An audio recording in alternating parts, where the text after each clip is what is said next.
నమస్తే, welcome to our channel. నేను మీ Prabhakar. Right, lucky chance కొట్టేసిన అద్దెంకి దయాకర్. ఏంటి ఆ లక్కీ ఛాన్స్? ఎస్, ముఖ్యమంత్రి రేవంత్ రెడ్డి అధ్యక్షతన 18 క్యాబినెట్లకు గాను 18 మంత్రి పదవులకు గాను 12 ఉన్న నేపథ్యం మనం చూస్తూ ఉన్నాము. అయితే ఆ 6 మంత్రి పదవులకు సంబంధించి నేడు తెలంగాణ రాష్ట్రంలో కాంగ్రెస్ ప్రభుత్వంలో చర్చలు నడుస్తూ ఉన్నాయి. మరి ఆ 6 మంత్రి పదవులకు ఎవరికి అంటే మన అద్దెంకి దయాకర్ కూడా లక్కీ ఛాన్స్ కొటేషన్ అని చెప్పుకోవచ్చు. ఏదైతే మొన్న ఎన్నికల వరకు కూడా అద్దెంకి దయాకర్కి కాంగ్రెస్ ప్రభుత్వం ఏ విధంగా అన్యాయం చేసుకుంటూ వస్తుందో మనం దాదాపు చూస్తూనే ఉన్నాం.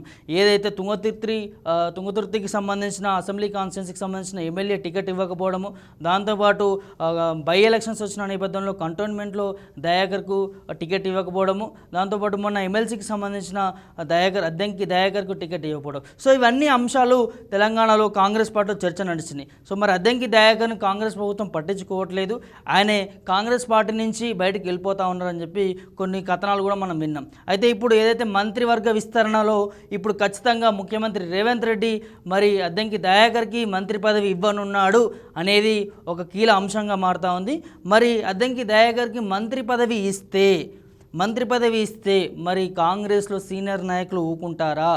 కాంగ్రెస్లో సీనియర్ నేతలు ఊకుంటారా? ఇది ఒక చర్చనీయాంశంగా మారింది. దాంతోపాటు ఇటు పీసీసీకి సంబంధించి మొన్నటి వరకు సీతక్క అన్నారు, మళ్ళీ ఇప్పుడు అద్దెంకి కూడా ఆ బరిలో ఉన్నారంటా ఉన్నారు, దాంతోపాటు జగ్గారెడ్డి అంటా ఉన్నారు. సో ఇలా సీనియర్ నాయకులకి పీసీసీ పదవి పైన మాకు కావాలి అని, మాకు అని కుర్చీ లాక్కునే ప్రయత్నంలో ఉన్నట్టు తెలుస్తూ ఉంది. మరి పీసీసీ పదవి ఎవరిని వరించనుంది? అయితే మొన్నటి వరకు పీసీసీగా మన ముఖ్యమంత్రి రేవంత్ రెడ్డి ఉన్న నేపథ్యం మనం చూసాము. సో ఏదైతే పార్లమెంటు ఎన్నికల వరకు నేనే ఉంటాను అని చెప్పి రేవంత్ రెడ్డి చెప్పడము, దాంతోపాటు పార్లమెంట్ ఎన్నికలు అయిపోయిన తర్వాత ఇప్పుడు ఆ పీసీసీ పదవి కూడా ఖాళీ ఉన్నట్టు తెలుస్తూ ఉంది. మరి ఆ పీసీసీ పదవికి ఎవరు బరిలో ఉంటున్నారు? ఎవరిని నియమిస్తుంది ఈ కాంగ్రెస్ నేతలు? పీసీసీ తెలంగాణ టీపీసీసీగా ఎవరిని నియమించనున్నారు?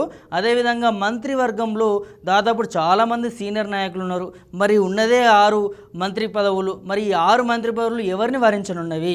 మొత్తానికైతే నిన్నటి వరకు నడిచిన కొన్ని చర్చలలో కూడా ఏదైతే అద్దెంకి దయాకర్కి ఖచ్చితంగా మంత్రి పదవి వరిస్తుందనే కొన్ని అంశాలు అయితే చూస్తూ ఉన్నాము. ఎందుకంటే గతంలో మనం ఇంతకుముందు నేను చెప్పినట్టుగానే గతంలో ఎన్నో విధంగా కాంగ్రెస్ పార్టీ అద్దెంకి దయాకర్కి టికెట్ ఇవ్వకపోవడము చూసాము. దాంతోపాటు మొన్న లోక్సభ ఎన్నికల్లో ప్రచార యాత్రలో ముఖ్యమంత్రి రేవంత్ రెడ్డి గారు అద్దెంకి దయాకర్ నా తమ్ముళ్ళు లాంటోడు, అద్దెంకి దయాకర్ నాకు సలహాదారులుగా ఉన్నాడు, ఆయన కూడా ఒక కుర్చీ సీఎం కుర్చీ లాంటిదే, ఆయనకు ఊహించనిది పెద్ద పదవే నేను ఇస్తాను అని భరోసా ఇచ్చిండు ఏదైతే ఎన్నికల యాత్రలు. మరి ఇప్పుడు అదే భరోసా, ఇప్పుడు అదే నా తమ్ముడు అని చెప్పుకున్న ముఖ్యమంత్రి రేవంత్ రెడ్డి ఖచ్చితంగా అద్దెంకి దయాకర్కి మంత్రి పదవి ఇవ్వనున్నాడు అనే అంశాలైతే కీలకంగా చర్చ నడుస్తూ ఉంది. మరి నిజంగా అద్దెంకి దయాకర్ లక్కీ ఛాన్స్ కొట్టేసినట్టేనా?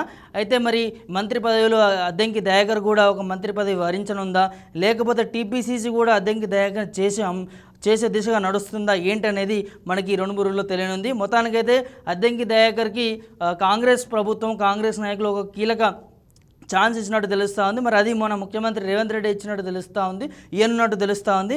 మరి చూద్దాం, మరి అద్దెంకి దయాకర్కి మంత్రి పదవిని ఇస్తే ఈ క్యాబినెట్లో ఉన్న మంత్రులు కావచ్చు, సీనియర్ నాయకులు కావచ్చు, మరి వీళ్ళందరూ ఒప్పుకుంటారా, లేకపోతే ఏ విధంగా నడుస్తుంది? నిజంగా మరి ఏమైనా కుర్చీలాటలో మళ్ళీ ఏమైనా గొడవలు జరుగుతాయా? కాంగ్రెస్లో ఏ విధంగా ఉండదు అనేది మనకు ముందు తెలియనుంది.